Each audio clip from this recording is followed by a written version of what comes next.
Good morning, Facebook family and friends.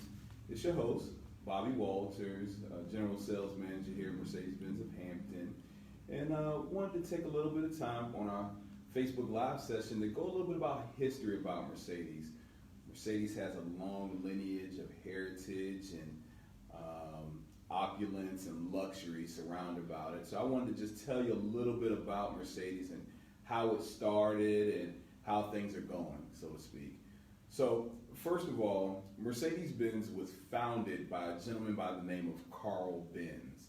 Now, Carl Benz was born right around about 1840. Now, Mercedes has something that a lot of people get confused. We are the pioneers, the patent of the first automobile ever made. So a lot of people probably at home like, oh, hold on, that's Ford. You are incorrect. But let me tell you what Ford is known for. Ford has done a tremendous job, but they are actually known for patenting the assembly line. They actually made the first production line of cars. Mercedes-Benz made the first vehicle in 1885. That vehicle, it was kind of like a tricycle, 3 wheels. And it actually had a top speed, believe it or not, of 7 miles per hour. It was a rough ride. Didn't have a lot of air in the tires. They were very thin, no suspension. It couldn't go up and down hills. So it was rough. He really had a rough time kind of getting everything off the ground. And believe it or not, as much time, a woman was behind him, his wife, Bertha Benz. She actually gets the credit for making the first trip.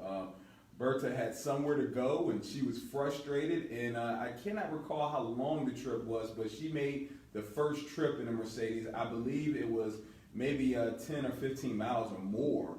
And she drove it, and she did have some complications with it driving down the road where a linkage had broke off, and believe it or not, she took her bra strap off and tied it and made it work and made it go to where she needed to get to. So, just moving along. So one thing that another part of Mercedes-Benz is a gentleman by the name of Gottlieb Daimler. You probably heard that name before. Daimler, that is a part of our company as well too. He didn't make his introduction until about around 1924 is when he came along. He was an engineer and he was working on building automobiles at the same time as well. So they ended up making their partnership work was because of right around World War I, after it was over, the economy was crushed. Inflation was incredibly high.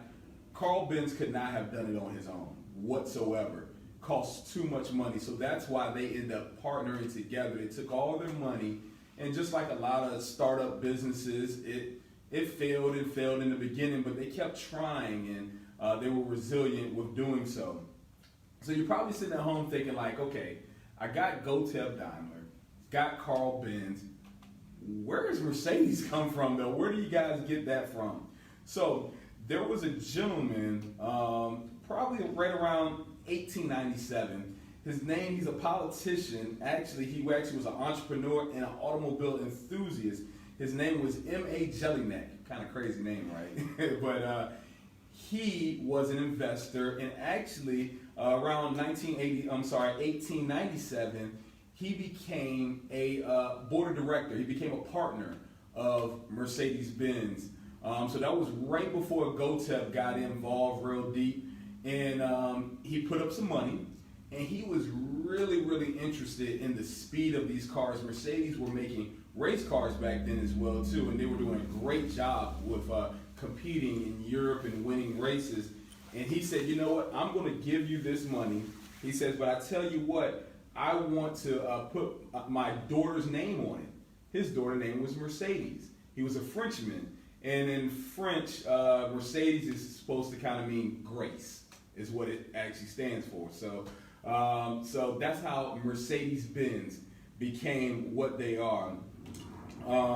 So like I said, they got together, Gottlieb Daimler in 1924. They started producing more and more cars. I tell you, it's funny. They actually produced in 1 year about 100 to 200 cars. Back then, that was a lot of cars back then to do that. Nowadays, I mean, it's really nothing. We're producing millions and millions of cars. So as they continued working and working, they ran into another familiar person you probably heard of. They ran into a gentleman right around 1924 as well by the name of Ferdinand Porsche. That's right. Your brand that you may love for speeding and racing and the great looks. Porsche was an engineer that worked for Carl Benz. So, we take a lot of pride here in Mercedes-Benz, and we are the founding father of a lot of the patents and things that you see on vehicles nowadays. Even as you can see, Porsche obviously turned around later on in life and decided to make his own automotive brand, and he's doing very well. He actually helped patent the 6-cylinder motor for Mercedes-Benz. So he gets a lot of credit for that.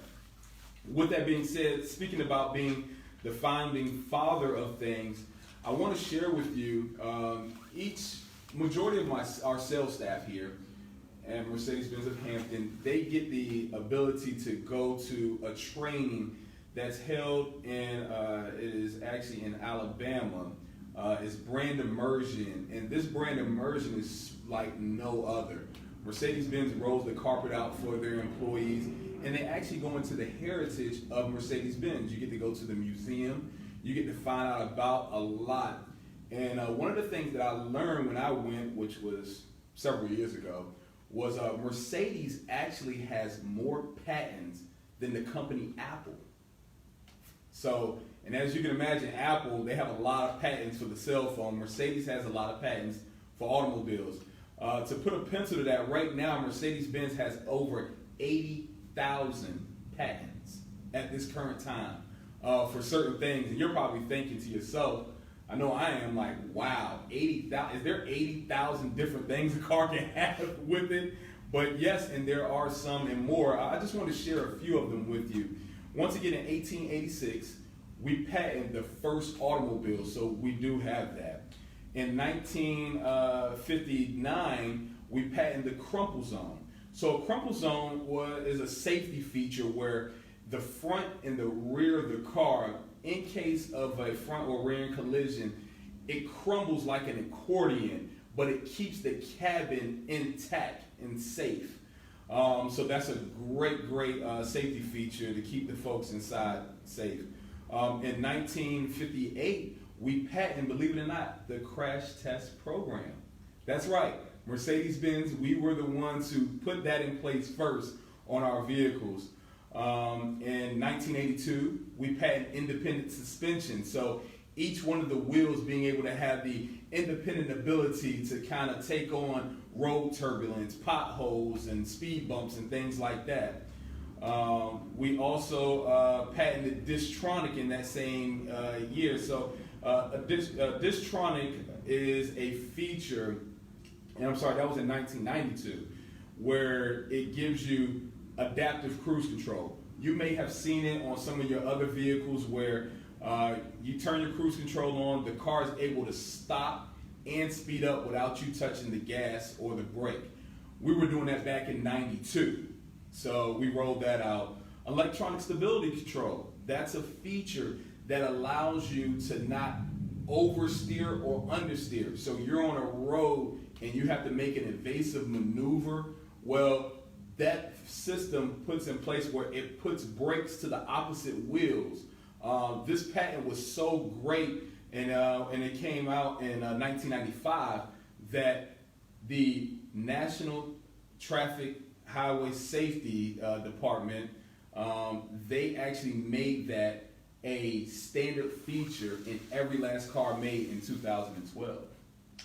So that's how important that feature was. The smart key, where you go out there and you click and you beep and it kind of corresponds back to the car electronically. Yeah, we patented that in 1997. So we were doing that as well too. And another one that is just an incredible feature is pre-safe. Pre-safe is standard on all Mercedes-Benz, and it basically it preempts the car in the event of an accident. So the car is looking at what's in front of it. Also, it's calculating the speed, checking how much brake distance is left and how much brake force you have. All in that amount of time, the car is able to tension the seatbelt, close all the windows and the sunroof, because if it was a terrible accident, it wouldn't want to throw you out of the car. So it'll automatically roll the windows up, and also it will adjust the seat in a position that is safe for you to take an oncoming collision or a rear end collision. So you will minimize the effect of whiplash. It all does that in a matter of seconds. We invented that in 2002. So I take a lot of pride working here. We all do, working with Mercedes-Benz. I think a lot of the clients, they don't just come here for the luxury, but they come here for the safety as well. I've heard several stories of my clients that have been in accidents, and I'm very thankful they were here to talk about it, and they would never consider another vehicle because the Mercedes-Benz saved their life. So that concludes our Facebook Live session for this week. Next week, we will be going over what happens when you go online and you're shopping for a vehicle, and the process that happens. What happens when you email a dealership and when you're asking for the price or asking for certain equipment on the car? I want you to meet the group of folks that works in that department. You'll meet the manager of that department, and you'll kind of look at the process, because the world has really, really changed in auto sales. I mean, everything is really web-based now. So thank you so much. I hope that you have learned something new today. And please feel free to respond back. We'll get back to you as quickly as possible. Do we have any questions that have popped up or anything? Okay. Well, we'll answer those. We'll send them directly back to you. Thank you again for joining us, and have a great day.